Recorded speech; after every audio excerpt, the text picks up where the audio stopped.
Miss na nga sina Paolo Avellino at Kim Chiu ng kanilang mga tagahanga, kaya naman tanging mga videos at pictures nila magkasama sa mga nakaraang event nila na lang ang binabalikan ng mga ito. Pero kanina sa Instagram story ni Kim Chiu ay ibinahagi nito ang isang larawan kung saan makikita ang 4 na paa na nakasuot ng medyas. Hindi nga tinag ni Kim Chiu kung sino-sino ang kasama niya sa nasabing larawan. Ngunit hinala ng Kim Pao fans na kasama ni Kim Chiu na nag-jogging kaninang umaga si Paolo Avellino.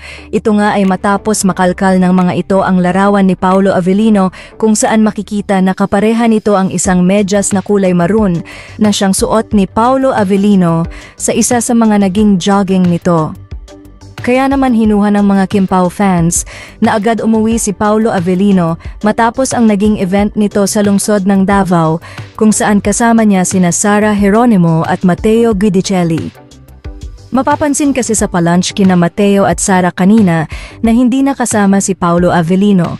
Kaya naman mas tumibay ang hinala ng Kim Pao fans na si Paolo Avellino ang nagmamay-ari ng maroon na medya sa larawang ibinahagi ni Kim Chiu.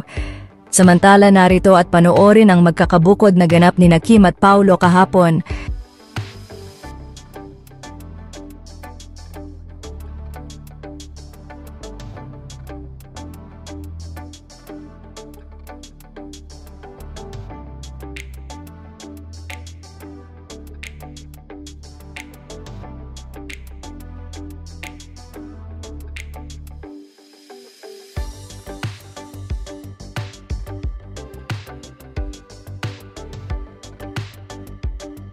Thank you.